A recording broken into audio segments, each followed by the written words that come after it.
one to make waves, Doctor. I've patients to attend. Yes, Nurse Crane? How can I help you? I'm so sorry. I know Dr. Swansea wanted you to rest, but we have somewhat of a crisis. A crisis, you say? Our supply of antiseptics is nearly depleted. I was hoping there was another box up here, but...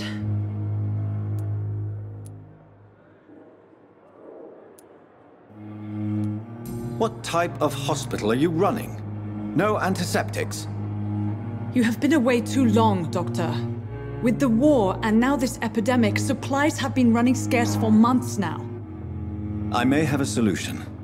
In France, during the war, drugs shortage was a daily problem, and we had to use our wits to overcome the shortages. However do you mean? If combined correctly, certain household chemical products can be used in a pinch instead. Now, where's the hospital storeroom? The storeroom? Fat chance.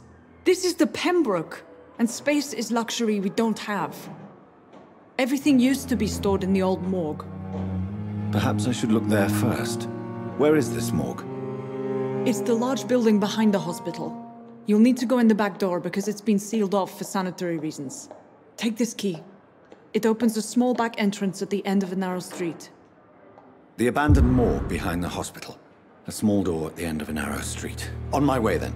Thank you, nurse.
Scowl voices in the garden. I should investigate. If they were to find somebody...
It's locked, all right.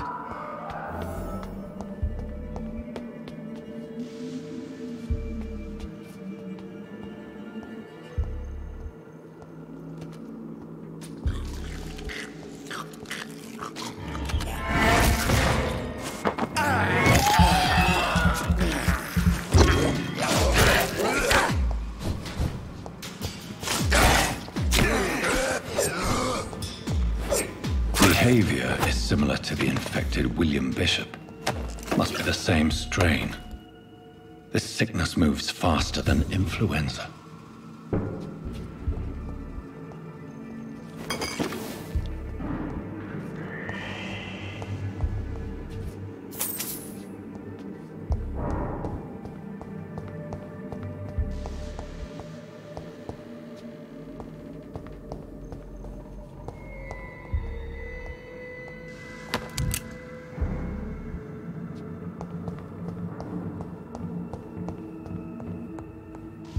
This key will surely grant me access to the basement.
These scowls feed from corpses and the husks of animals.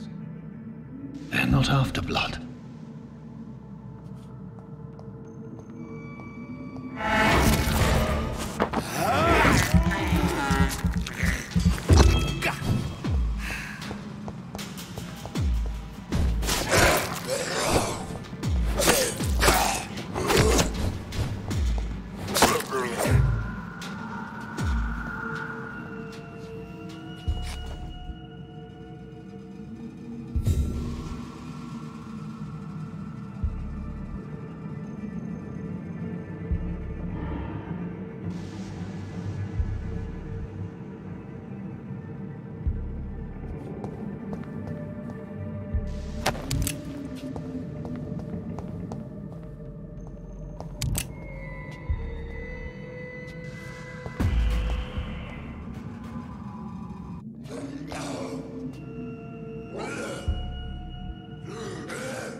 Good evening. I'm Dr. Reed. Always a pleasure to meet a colleague, sir. Especially when he was supposedly dead. A colleague? Are you a doctor too? Not anymore, sir. I used to be Dr. Rakesh Chadana.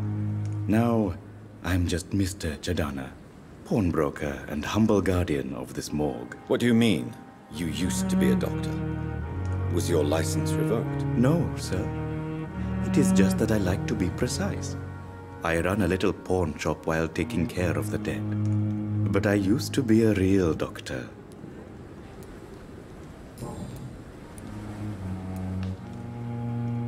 Do you work here alone? Yes, very easy work, sir.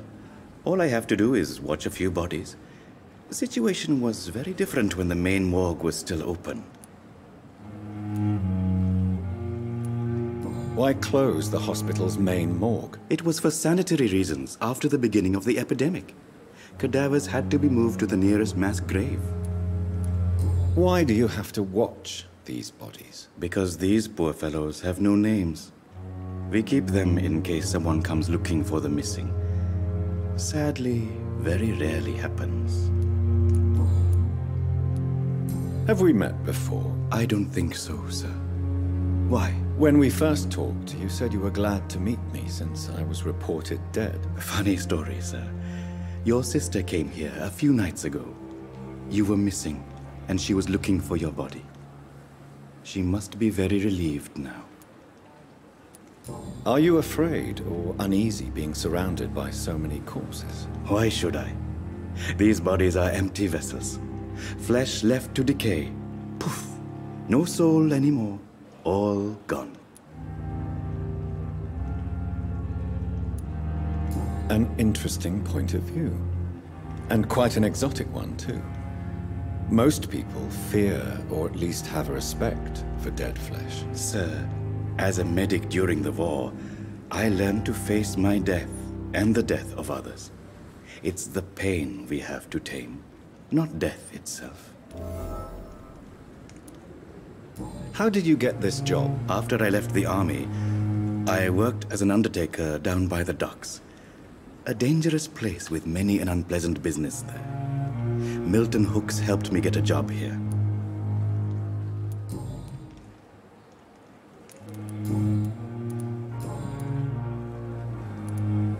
A pawnbroker? I expect you get all types of people here. Yes, sir. All kind of people. For I sell all kind of goods. What kind of goods? With the quarantine, it's not always easy to buy things. So I trade, I exchange. Some people sell, some others buy. I like to help. Who comes here to trade with you?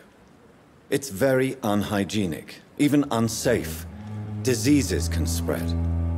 For the customers, for the hospital. I'm very cautious, sir. I've been a doctor, remember? And all my clients are good people. In fact, I think I only know good people. Since you're not afraid of dying, do you believe in life after death, Rakesh? No. I believe we must do all the good we can while alive. For our time is short, and the obstacles are endless. Do you think you would enjoy immortality as a concept? I don't think so. Don't mistake me. I love life, and I'd like to live a long life.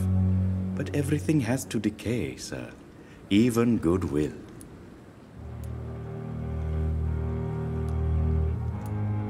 Do you really believe goodwill cannot last? As I said, sir, everything decays. If I was to never die, goodness, I would be bored or worse.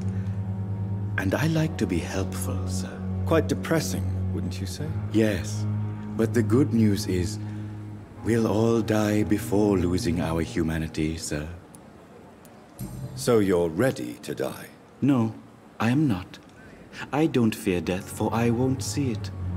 What troubles me is the pain my death will inflict to those I know. You're a wise man, Mr. Chidana. No, Dr. Reed. I am a foolish man. But I like to think otherwise.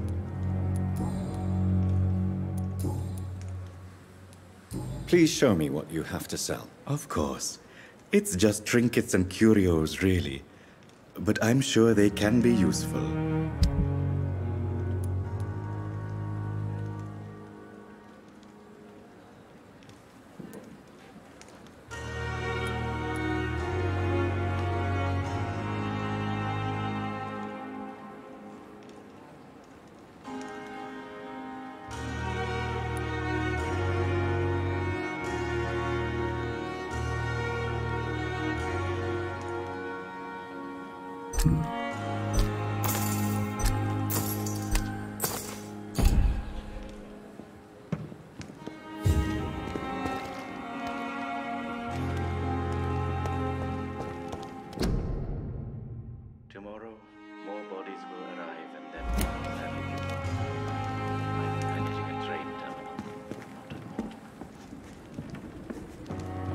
It's locked.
Another night. Surely I can endure another night. Good evening, Dr. Tippett. Dr. Reed, any good news to share?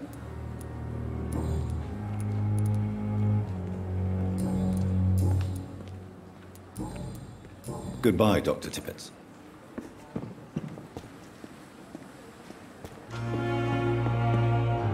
Good evening, Nurse Brannigan. Good evening, Doctor.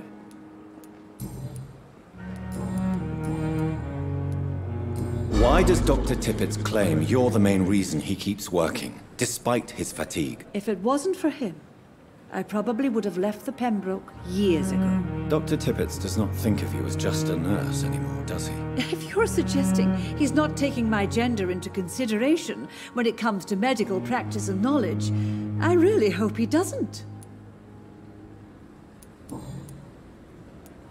Goodbye, nurse. Call me if you need assistance.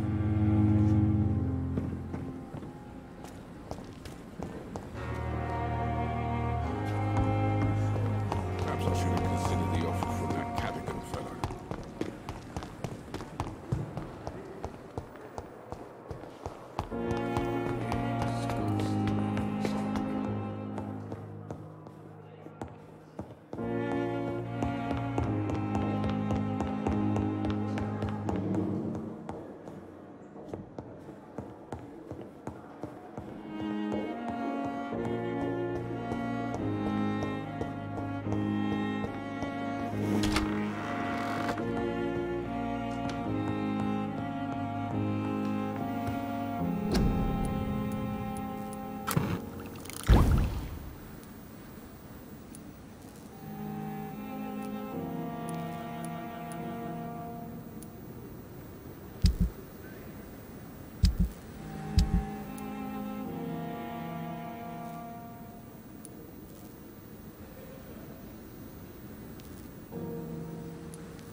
Good evening, miss.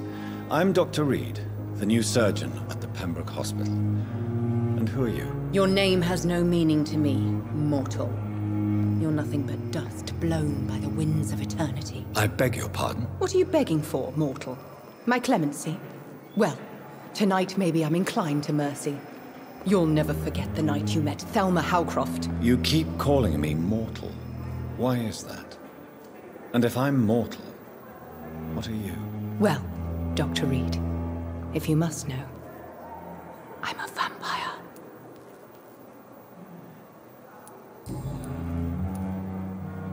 And why do you believe you're a vampire? I don't need to believe anything. It is what I am. It is what I feel within this hollow shell of flesh.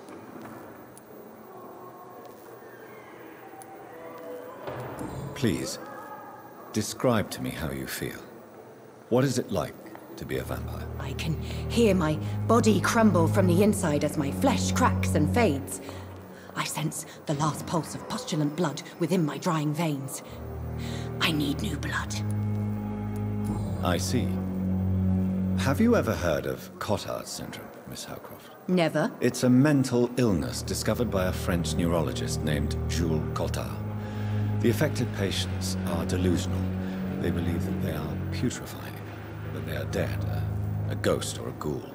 Or in your case, a vampire. Delusional, you say? Oh, sad and petty mortal. You can't even begin to understand the concept of immortality. And you think it is I who am delusional. I'm assuming you must be a patient here. Am I right, Miss Howcroft? It's only a cover. To hide from my enemies. I can leave whenever I want. As a woman, a spirit, fog, or bat. Who are these enemies you mentioned? Can you describe them? I cannot say for sure. But I sense their eyes on me from nearby. I feel them watching me every time I visit the garden near the morgue. The staff here are not your enemy. They're here to help you, to care for you. I'm not speaking of the doctors in white. I'm speaking of the men and women who hunt me. For I am a vampire. I see. Don't worry. These people will not find you here. I'll personally make sure they leave you alone. Thank you, mortal. But do not interfere with them, for you are no match for those that hunt me.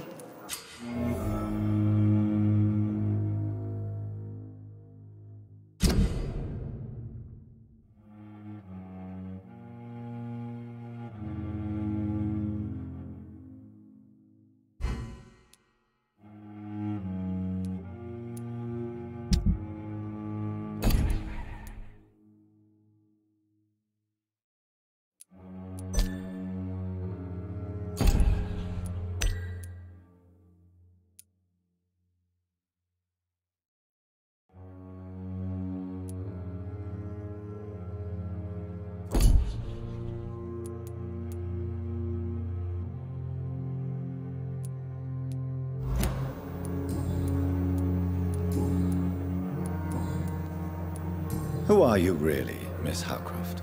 I mean, apart from being a vampire. Is that not enough for you, puny mortal? What do you require? Proof of my powers? I'm curious to know who you were before becoming a vampire. No, it was such a long time ago, I don't remember. Centuries of unholy life can have strange effects on one's minds, you see?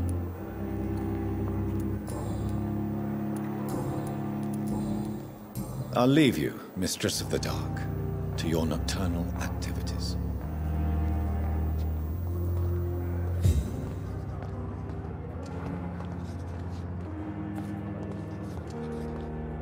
I have wasted Yes, Doctor? too much energy for so little. Why then do you always work the nights? Don't you ever sleep? At the Pembroke, we're always hands on deck. Lack of sleep and the medical profession always ends in disaster. I've witnessed many a colleague succumb to stimulants to fight exhaustion. Drugs were as deadly as bullets in the trenches. London's trenches start here at Pembroke Hospital. We are on the front line, make no mistake. That's all for now, Nurse Crane, thank you.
It's locked.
Scowls can be so ferocious. I'm not sure I can defeat them without becoming stronger. To drink blood is so tempting.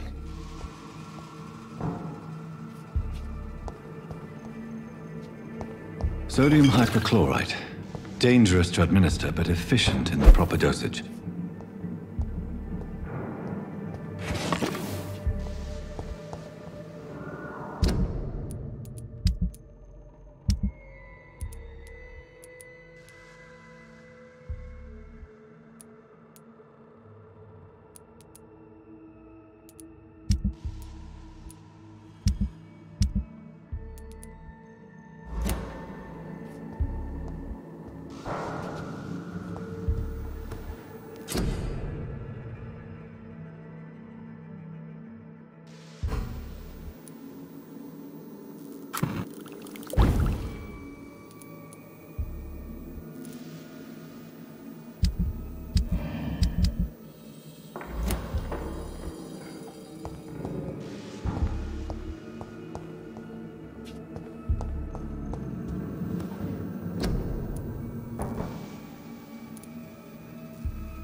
It's locked, all right.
Good evening, nurse. Good evening, Doctor.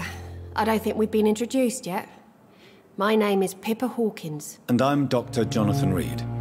Dr. Swansea has recently offered me a position in this hospital. Well, it's a euphemism that your help will be appreciated, Doctor.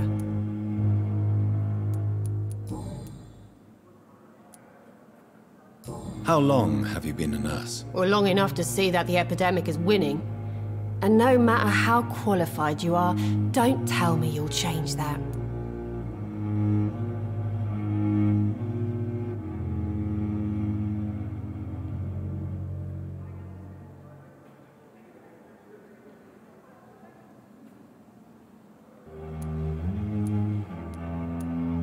You'd be surprised what dedication can achieve, Nurse Hawkins.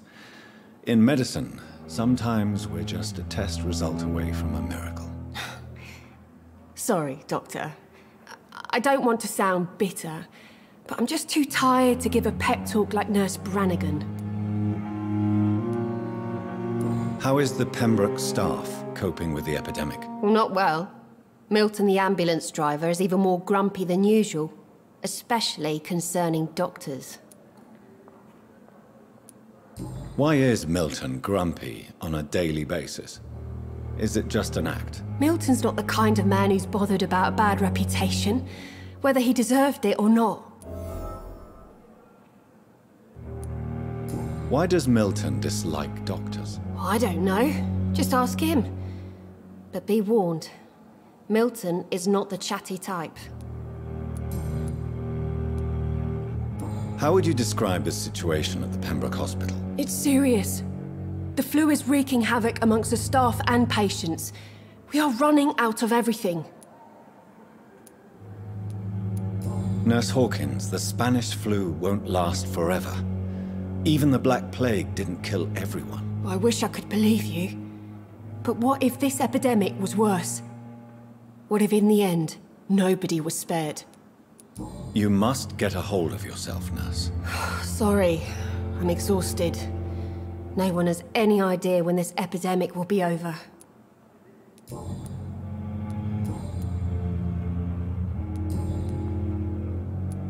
Pepper, are you sure you want to leave this hospital? To become a nurse was a little girl's dream. But in the end, I don't feel that useful. I want more. I want to make things change.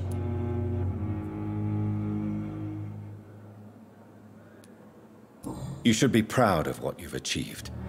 This hospital represents hope for many people in need of help. Maybe you're right. But at the moment, I feel like we're just a cemetery waiting room.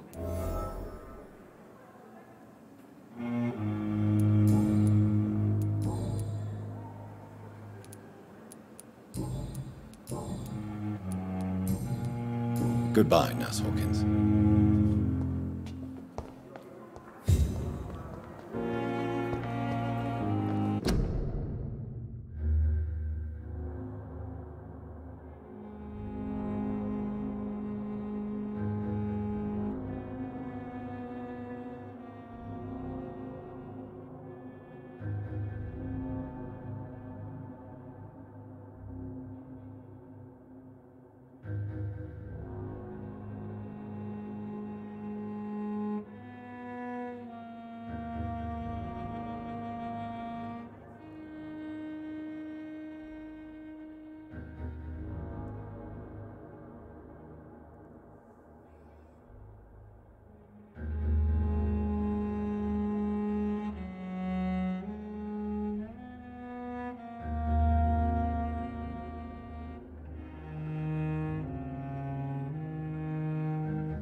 Good evening, Milton. Good evening, Doctor. Still trying to save lives?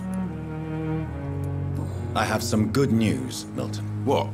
The epidemic's over? I retrieved your wallet, with all the money and a certain picture. Well, yeah, Pippa Hawkins is my girl. So what? Is it the difference of skin colour that bothers you? Not at all, Milton. Good. Please, take this money anyway. To remind you to keep your mouth shut. Not everybody is as broad-minded as you, Dr. Reed.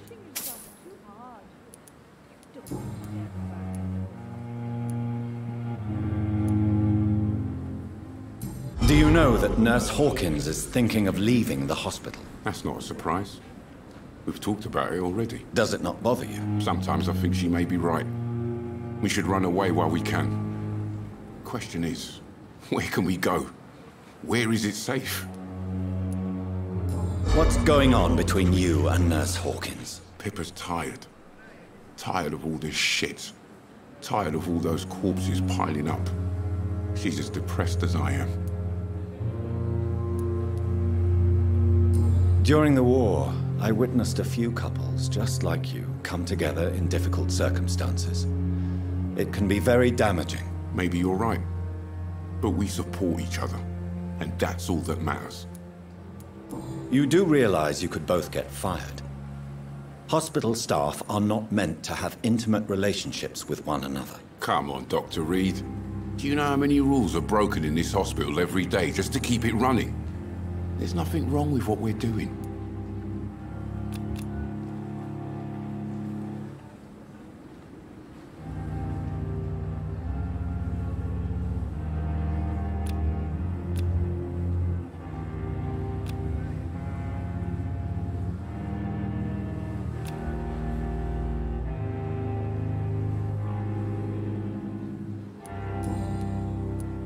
Tell me why you're extorting money from some of the patients here. If a patient wants a bed, he'll have to pay me a little fee. That's all. Where did you get the idea for such an immoral scam? Funny you should ask. The first time it was from a patient who bribed me to get a bed.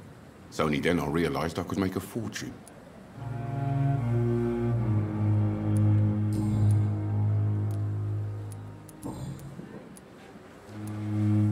Why do you have such a mediocre reputation among your colleagues, Milton? Fuck them. Nobody knows the horrors I've seen since working here. This city was sick long before the epidemic, Dr. Reed. I know it's a difficult task, but correct me if I'm wrong. Is this not the job you are paid to do? I've seen babies left to die while their brothers were properly fed. Underage girls and boys sold to all manner of perverts. I'm sorry, I don't know what to say. Yeah, exactly. We lack words. So excuse me if I don't look on the bright side of life.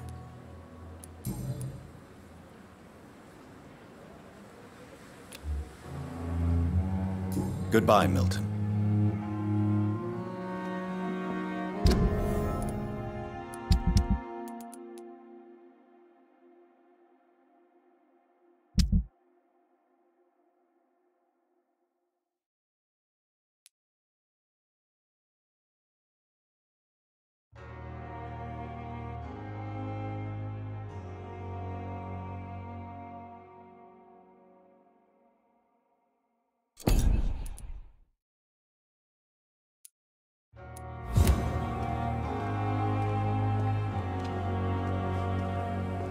And I thought last summer's epidemic was difficult.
to the infected William Bishop. Must be the same strain. This sickness moves faster than influenza. Balls of Mars, fortifiers. As popular as they are ineffective. But they do contain iron tartrate, and that might prove itself useful.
Thelma Howcroft said she was being watched by vampire hunters.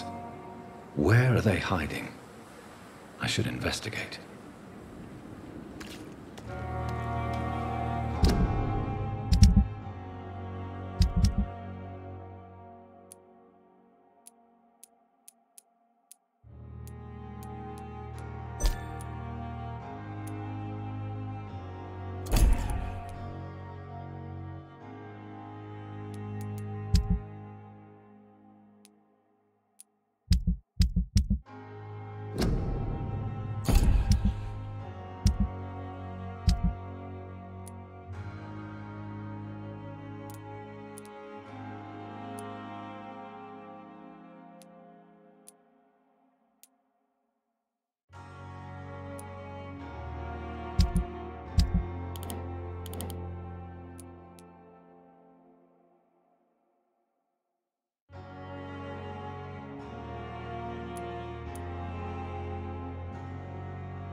It's locked.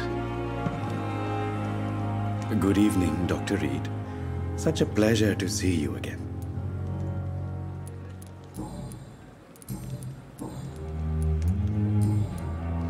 Please show me what you have to sell. Of course. It's just trinkets and curios, really. But I'm sure they can be useful.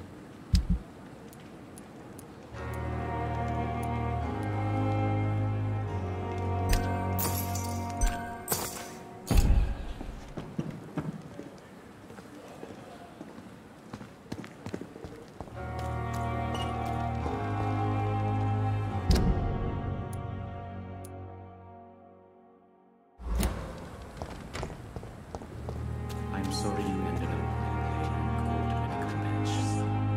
I understand you must be very angry about this unfair situation. I managed to arrange to have you buried in the same mass grave as your wife. I hope that might help.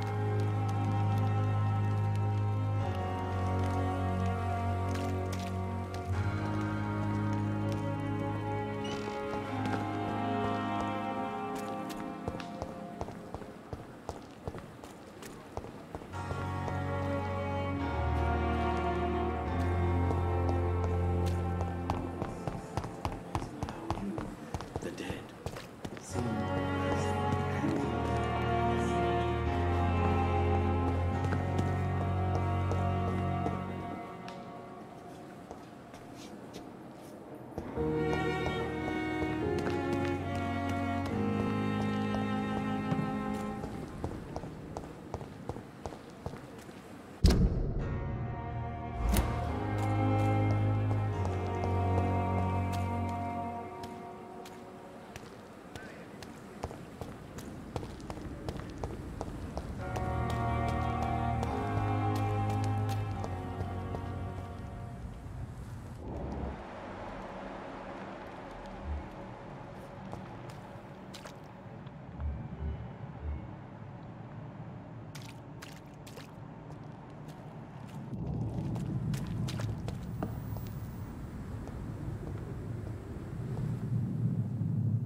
Resources, but we have some of the most brilliant minds in London at Pembroke.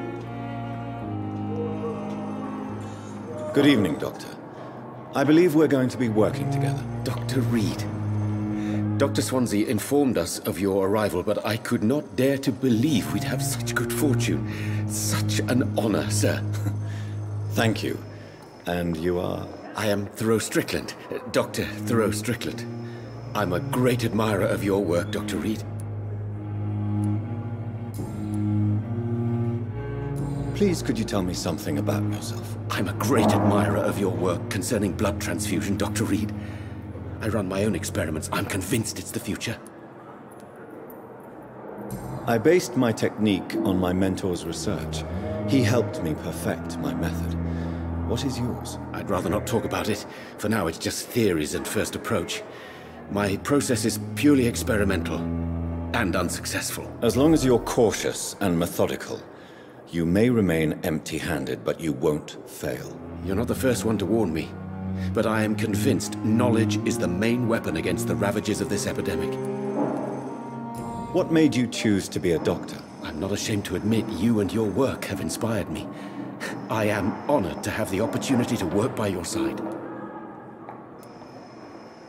It's always a pleasure to share scientific and medical knowledge with someone eager to learn. I'll be glad to help you if I can. This epidemic may be the century's most terrible disaster, but I'm convinced that we, as doctors, are the only ones able to defeat it.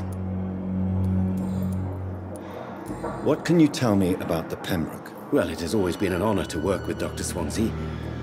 But with your arrival, I can't think of a better opportunity to learn about blood transfusion.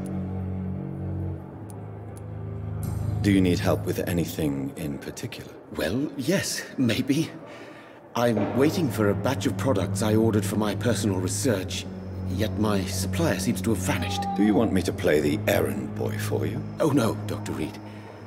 But if you went personally to his shop, what with your reputation and all, he wouldn't dare to refuse the products I need. I see. Well, give me the address, for I may pass by if I have time. You seem quite optimistic. It's a rare and precious attitude in these difficult times. I'm convinced that this epidemic is a test of endurance and dedication for us men of science. Questions remain about our capacity to resolve the situation. True, true. Last summer, during the first wave of the epidemic, I used to joke with Milton about the extra work. We're not smiling now.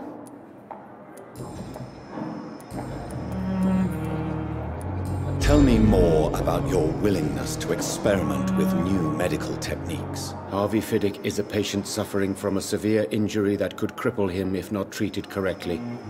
I'm convinced your blood transfusion technique could help him. What is it you really want? To save him, or to prove your point? Fair question. I want nothing but to save my patient, Dr. Reed. Especially since I know Mr. Fiddick's story. Tell me Mr. Fiddick's story. Our first diagnosis was compromised because Mr. Fiddick lied to us about the real origin of his injury. He first claimed it was an accident. But why would he hide such crucial information from us? Because he is a proud father, ashamed of putting his children at risk because of his own negligence.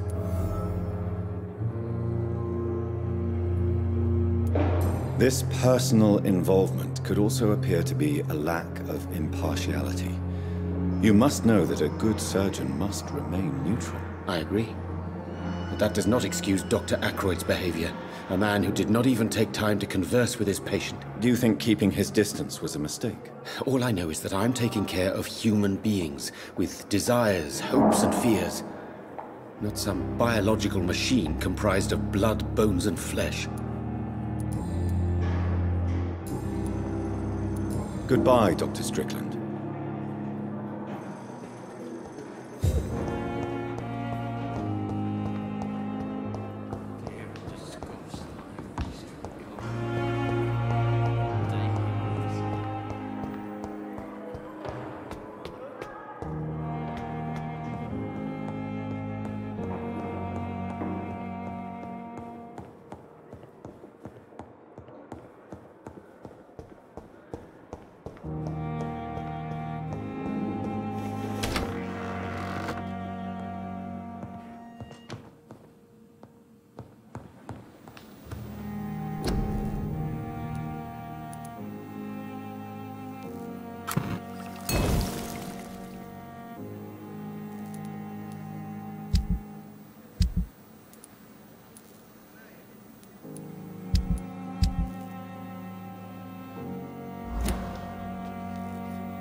and soul. They belong to you now. The life running in your veins. This dead flesh needs it. Oh, please spare me, Dark Queen. Spare your obedient slave.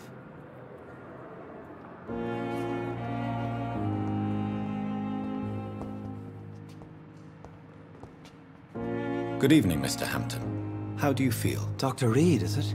Oh, sir, I must apologize for my behavior. What do you mean? I was not myself in the factory. Fear and exhaustion made me say awful things to you, I'm afraid. You remained perfectly nice and polite. A little delirious, perhaps. But who wouldn't be after enduring an abduction? Thank you, Doctor. That's a relief. Now all I need to do is rest and return to my flock.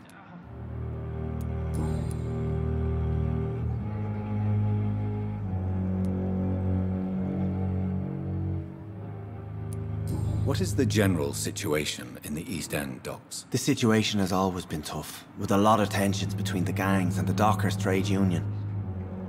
The wet boot boys are very nervous since they lost their leader.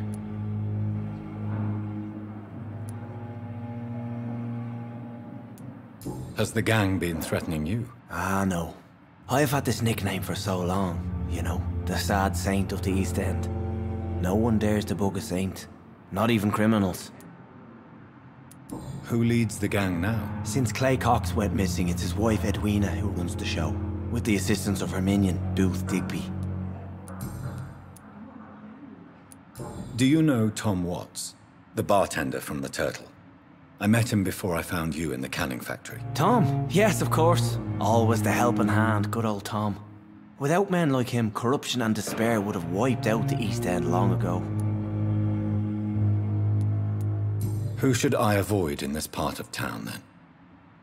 Any particularly evil figures? Not really. Most men and women are just doing their best. And it's not my habit to speak ill of people I know, Doctor. People are still in despair. How could it be otherwise? The authorities have left us all to rot in this contagious nightmare.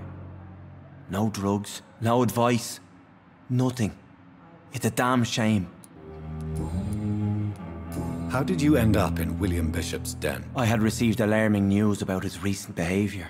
I went to his place and he refused to let me go. Why did he abduct you? William was an alcoholic. His addiction suddenly changed to blood. I don't know why. Just like a patient I met here, this Miss Hawcroft. You dared to enter this awful place alone. You're a hero, Mr. Hampton. Or a fool. I'm just a man trying to help his friends, Dr. Reed. William Bishop was a conflicted soul, searching for light.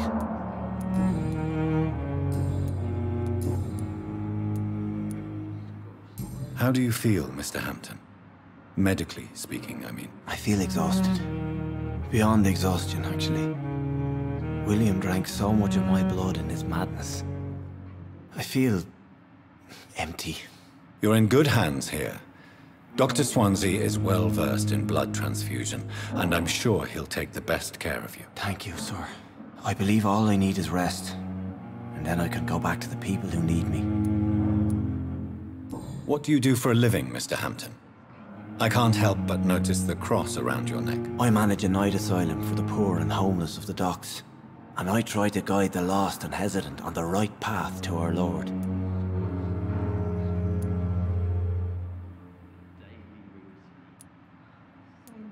Are you a priest, Mr. Hampton? A deacon, maybe? Not at all, Doctor. I'm just a man of faith willing to preach the good word. Why didn't you use your cross against William Bishop? To repel him somehow? That's a very strange question, Doctor. A cross is no magical token, if that's what you were trying to say. Not mine, anyway. Have you made friends since you arrived? Not really, but I recognize Miss Harriet Jones. I knew her when she lived by the docks. That poor woman had such a miserable life. You never came to see her here at Pembroke? Receiving visits when sick can be an important part of the healing process, you know. We're not just bodies. You're preaching to the converted now, Doctor. To be truly honest, I thought she was dead. She left the docks many months ago. Goodbye, Mr. Hampton. We'll talk again later. why the Goswicks came here in the first place. Damn. The pain. Good evening, Mr. Elwood. Evening, Dr. Reed. How close are you to Miss Horcroft? Are you aware that she thinks she is a vampire? To wait for her next nibble is the best reason to stay here. Every time she approaches my bed, she treats me like something tasty. A normal person. Aren't you afraid? She may hurt you if the game goes too far. She's quite harmless, I can assure you. Her head's broken inside is all. While I'm busted on the outside. But she's still beautiful. Living proof that there's hope for me.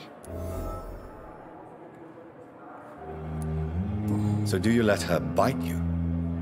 You know that's not sanitary. And why not? She's only supping a few drops of me blood. And the pain, it's real for once. She could decide to bite less willing patients. Then it's another good reason for me to stay here, Doctor. You do realize she's mentally disturbed. It's called the Cotard syndrome. She truly believes she's a vampire. In her madness, she never refers to my scars. And frankly, if I could, I'd join her world. It seems much more fun than the real one.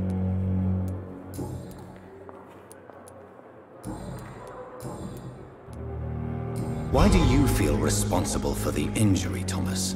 What really happened? I wasn't disfigured by any German shells. It happened during my leave. It was an accident. Tell me what really happened then. I went with a whore in Rouen. Dead drunk I was. The hotel was a shithole. There was a fire that night. Did you start the fire? Were you trying to avoid going back to the front? That's not uncommon, you know. No. It's just that I was asleep when the flames reached the room. The girl was long gone. Bitch never woke me up. Left me to burn. Why lie about it? Come on. It's one thing to come back disfigured by the Germans. And it's another to get injured in an accident that could have happened to anybody.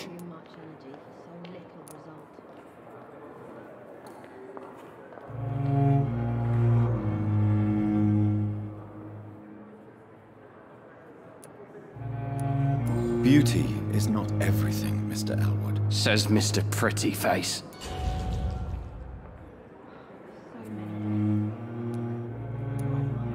Why lie about it? Come on. It's one thing to come back disfigured by the Germans. And it's another to get injured in an accident that could have happened to anybody. Beauty is not everything, Mr. Elwood. Says Mr. Pretty Face.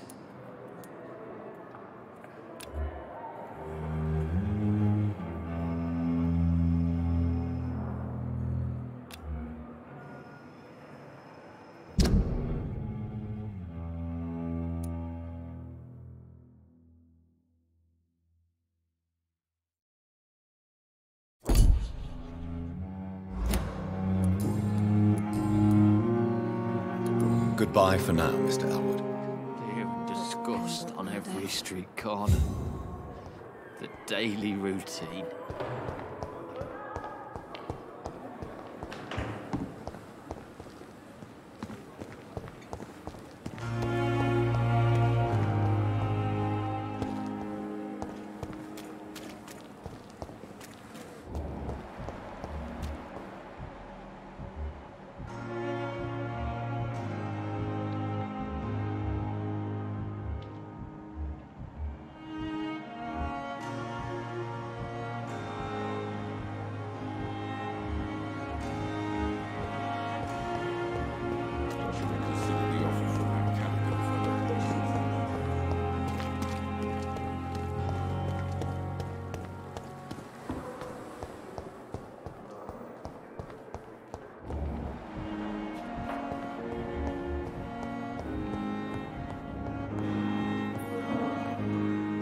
Finally, you've returned, Doctor.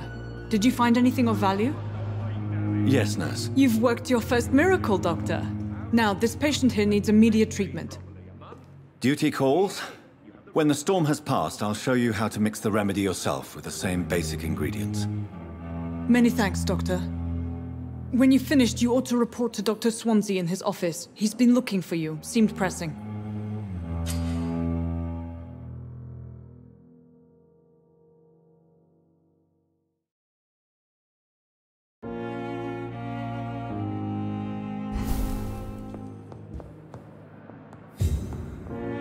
Good evening. I'm Dr. Reed. Can I help at all? No. Really? Why are you here, then? I don't want to talk. My throat hurts too much. I suppose that this pain is the reason you're here. Is someone taking care of you? Yes. And no. Could you at least tell me your name, sir? Mortimer. Mortimer Goswick.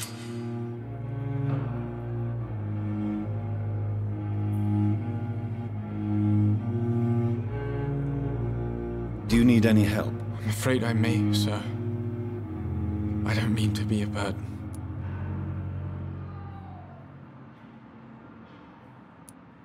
You are not a burden, sir. Healing you is my responsibility. And you have my gratitude for that.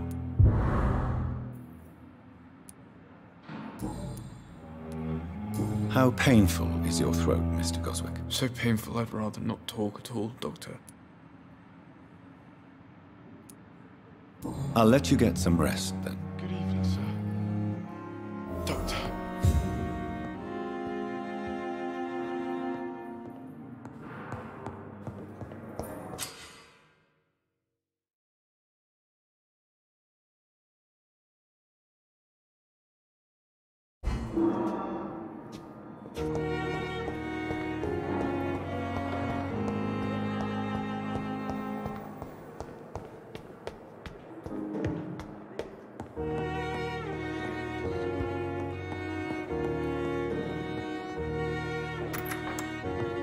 Please, Jonathan, come in. Fascinating, is it not? In the last decade, so many mysteries have been brought to light with our microscopes. The human body, biology's penultimate frontier. The more we explore its boundaries, the less we're able to trace a clear line between life and death. You, my friend, have a foot in both countries. The view must be vertiginous. It's at least as vertiginous as chatting about vampires with you, I would say. This must be all so new to you. This area of town, the hospital, a brand new life. How stimulating it must be. I wish I could share your enthusiasm, Dr. Swansea, but my condition defies scientific categorization. Undead? Unalive?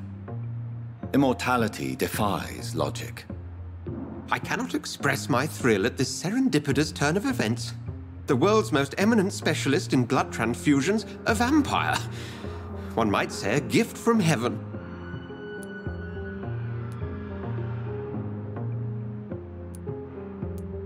I'm a dead man. I was murdered. Now I'm a murderer. Tell me how this is a gift. Forgive me. I've been an admirer of your work for a long time, and now you are so much more than a brilliant physician. And please, call me Edgar.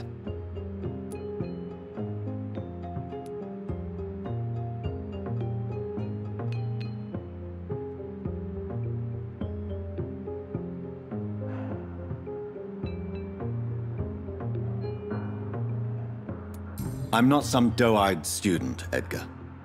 I understand we both have something to gain from this relationship.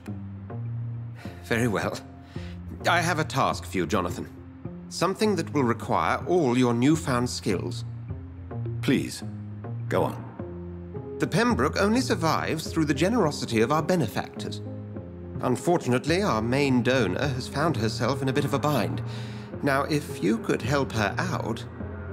A spokesman or politician is what you need. That's not my calling. And until I come to understand what has happened to me, I require discretion. Discretion is in order, Jonathan. Lady Ashbury has recently received rather indelicate correspondence that, if revealed, would jeopardize her position. And you would like me to eradicate this threat? By the stole, of course not. I would just like you to pay her a visit. Her ladyship is certainly near the tents outside, tending the sick. You can't miss her. Look for someone impossibly delicate. Accepted. I'll see what kind of trouble Lady Ashbury is in.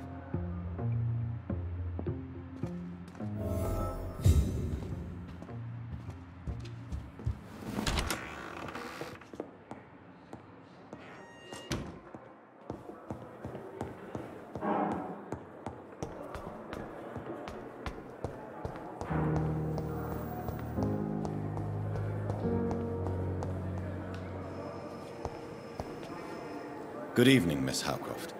How are you tonight? I need blood, Doctor. Warm, rich, vibrant blood. Have you heard of any blackmailing going on within these walls? I have no time for mortal games. My secrets are beyond their comprehension, Dr. Reed. Tell me, Thelma, why do you feel so attached to Mr. Elwood? Why him? I'm not sure, Doctor. I think we have a bond of some sort. We've both suffered so much. He's the only mortal I find interesting. Do you plan to make him a vampire too? Of course not. How could I inflict my curse on anybody else? I'm not that cruel, Doctor. Would you say you and Mr. Elwood are romantically involved? No. No, Thomas is a delicate soul. Even though he disguises it. But I am not the woman he needs. No, for I am a vampire, Doctor. Tell me, Thelma, what do you really know about vampires? I saw one and he saw me. I watched him hunt and kill. I saw his terrible wounds heal as his victim died. And then I knew I was saved. You mean you actually saw a vampire? Here in London? Yes. And it has been the answer to my pain. I must drink and kill to regenerate my decaying body. I am a vampire too. You have no idea what problems your claim could cause if heard by the wrong people, Miss Howcroft. You must stop this nonsense now. Why fear the truth? Strange things live in the dark, Dr. Reed. Strange and ancient beings that were here before this island even had a name.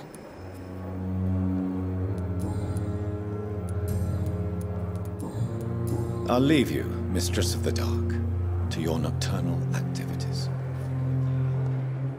From that Callaghan fellow.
flu took my dear wife, Emily. I take comfort knowing we'll soon be together again. Mr. Rainfield, that's no way to talk. You're in good hands here, and we'll be up again soon enough.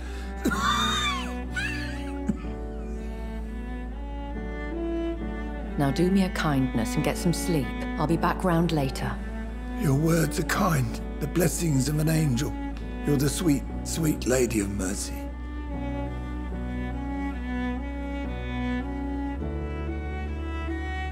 Good evening, Dr. Reed. It's a pleasure to see you again. You seem surprised. Dr. Swansea has brought me up to speed concerning your recent appointment to Pembroke Hospital. You're a the lady who saved me that night, before vanishing into thin air. I remember you from the pub with Dr. Swansea. Indeed. Allow me to introduce myself formally this time. My name is Lady Ashbury. I remember you well, in spite of the brevity of our encounter.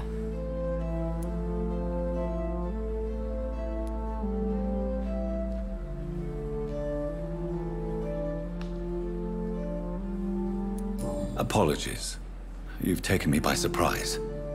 I'm very happy to see you. The pleasure is mine, Doctor. I hope you're more disposed to answer my questions now. You must have countless questions, but our rather urgent matter first. Swansea has explained. My cover, if you prefer, has been compromised.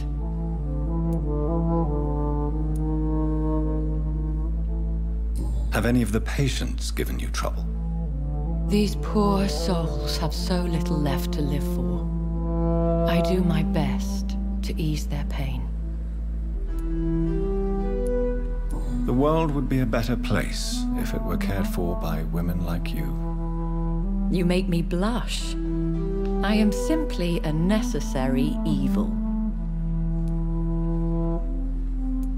Pardon my boldness, Your Ladyship, but I have questions concerning this condition we share. As a newborn, your hunger for answers is rivaled only by your thirst for blood. But the questions need wait. I'm a scientist. My trade is in the deciphering of mysteries, and I need information to feed my mind. I will gladly answer every question you have, but first, prove yourself capable of resolving my predicament without eating the culprit. Dr. Swansea has commissioned me to be your agent in this matter. You could start by explaining what's amiss. These past insufferable weeks, I've been the victim of extortion. I've made a first payment, but the blackmailer grows greedy. I must refuse his most recent demands. Who would be so foolish as to threaten you? A kindred spirit. Even if it were the case, and I highly doubt it, a vampire would have asked for something more valuable than money. My suspicions lean toward a patient or their family. Please continue. Every detail is essential. I'm your man. My embarrassment in this matter is eclipsed only by my shame at having put the hospital at risk. The threat from our anonymous scoundrel is clear. A list of dates. My visits coinciding with the dates of suspicious patient deaths due to massive blood loss. Is it true? Now aren't you the blunt one?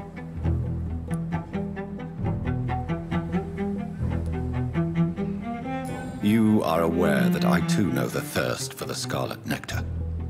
In all honesty, I'm not simply a patron to the hospital. My visits serve a dual purpose. Dr. Swansea has been treating my condition with a revolutionary technique of blood transfusion. It seems you are a specialist in the domain. I'll take care of it. Do you know where I should start? If that was the case, I'd settle the matter myself. You could talk to our local gossip, Harriet Jones. Not a pin drops here without her hearing about it. I'll meet that woman now. My life, as others know, is in your hands, Dr. Reed. I'm sure of your discretion, but I do fear your powers of persuasion will be put to the test. When this is resolved, I'll be your obligé. I'll answer all questions in regards of your condition.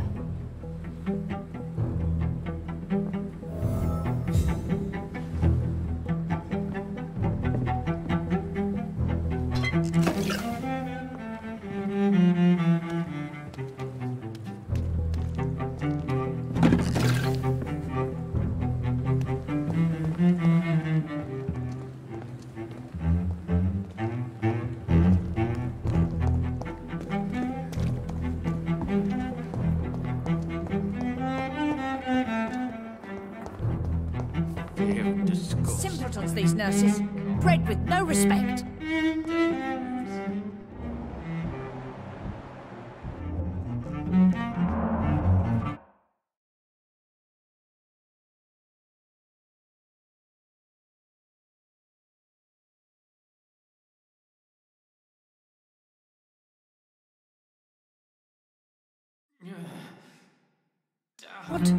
What? What is this? Who are you? Get out of my room. There's no need for alarm, madam. I'm Dr. Reed, the new surgeon. Preposterous. Dr. Reed, you say? I don't want some bumbling intern. Where's Dr. Swansea? Please, calm down, madam. I assure you that I am highly qualified. I'm just back from war duty. How brave. Threatening an old defenseless woman. You know how long I've been a patient here? You've picked the wrong fight. I'm Harriet Jones. Harriet Jones? Indeed. I've been meaning to have a chat with you. You know what goes on here better than any other patient, I gather. Oh, better than any patient, nurse or doctor. I've seen so many vile undertakings. I heard there have been some despicable goings-on. Was there a case of blackmail? Blackmail? Wait. You're investigating something. This isn't a social call. One of those incompetent cunts slit a poor sod's vein.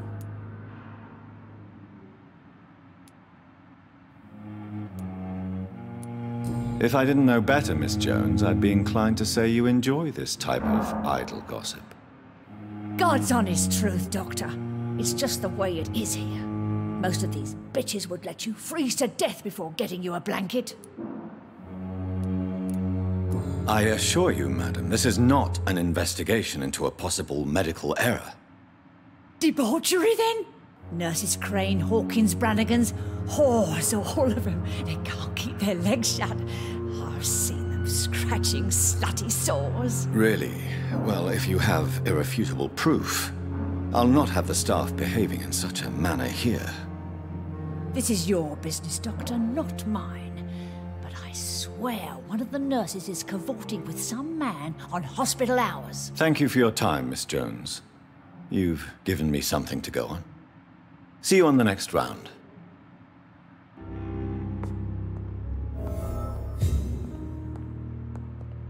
The patients and staff might know something. I'll start my investigation with them.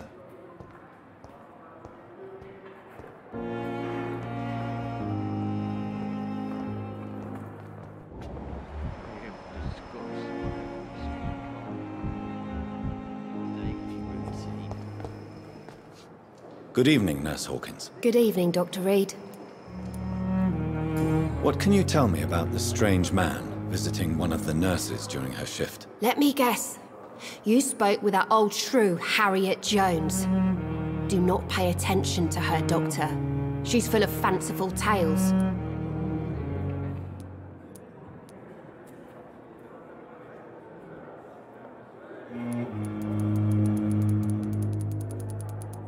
No matter how you feel about her, Miss Jones deserves our help. Who says I don't care for her? Hate is what keeps that old crone alive. She could have been telling the truth about the mysterious man. That old witch will end up in hell soon enough. Who cares if a nurse finds some happiness where she can?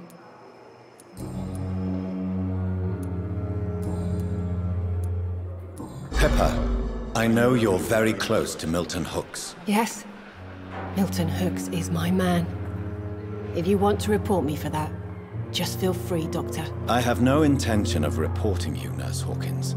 But are you aware of the risks? The rules say I won't be allowed to work as a nurse anymore.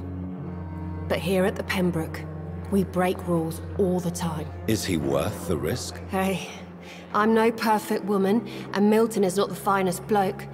But we do our best to get by. That's all any of us can hope for nowadays.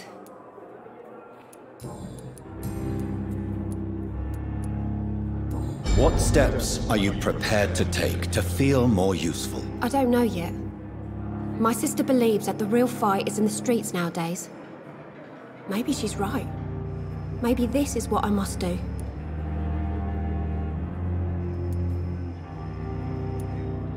If you feel that saving lives is not useful enough, perhaps it means that you've lost faith. On the contrary, my faith has never been stronger.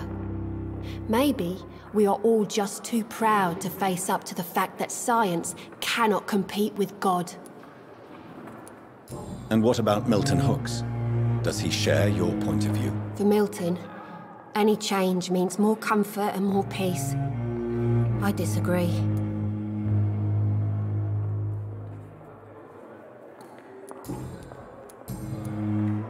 Goodbye, Nurse Hawkins.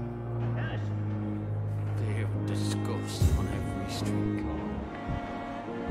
Daily routine.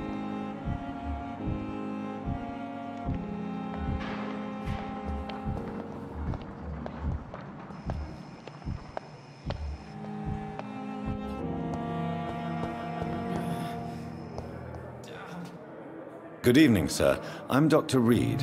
I believe we're going to be colleagues. Reed? Yes, I've been informed about your arrival. I'm Waverly Ackroyd. Welcome aboard, I suppose. Does my arrival inconvenience you in some way, Dr. Ackroyd? Let us just say that I don't particularly share Dr. Swansea's enthusiasm for hiring you.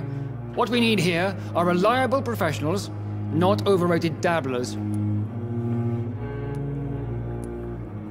Have you heard about any blackmail going on in this hospital? Blackmail? Nonsense. If you have a problem with me, Dr. Ackroyd, please feel free to tell me. Dr. Swansea has imposed your presence on this hospital without asking anyone's advice. The benefit of his position. But I don't agree with it. I know we've never met before, but I believe this hospital could use all the help it can get. You will agree with that, I'm sure. Oh, but I have heard about you, Dr. Reed. Of course, you can't say the same about me, since I have not wasted my time courting the press.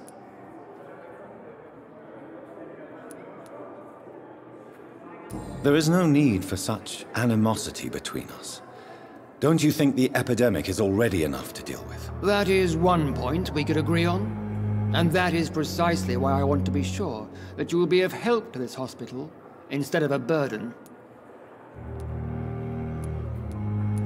Since your tenure in this hospital is longer than mine, perhaps you can tell me more about this place. Let's just say I'm tired of the carelessness around me. I have always respected the skills of Dr. Swansea, but over time his enthusiasm has become displaced. Carelessness? Exactly what are you talking about? We're here to save lives. The people who trust us are not volunteering for experimentation. They're here to be healed. I don't intend to run any radical experiments, Doctor. Even if I, as any good practitioner should, express an interest in pushing the boundaries of medical research. Modern medical methods were created through audacity and ego. But there are rules in our line of work, and they're here to protect our patients. Tell me, Waverly, what do you think of Dr. Strickland's enthusiasm for his experimental research? Strickland is playing with his patients' lives for pride and glory. Now that, sir, is unethical. Are you thinking about something in particular? Harvey Fiddick needs delicate surgery. I believe we should stick to the usual procedure, but my young colleague obviously disagrees.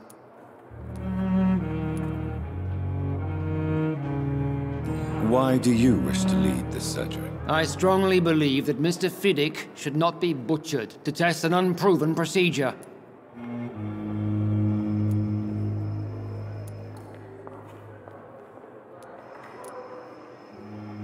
If you are going to lead this surgery, I'm trusting you to assume the consequences of your actions, whatever the result. I'm not the kind of man who runs away from his responsibilities, Dr. Reed.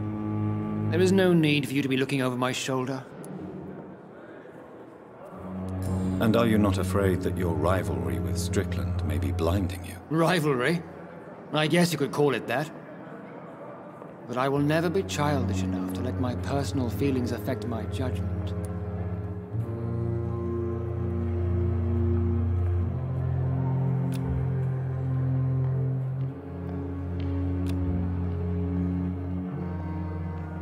Do you need my assistance? Not at all.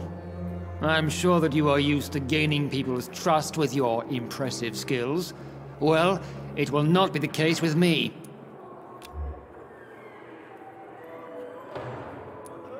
Thank you for your time. We'll talk later.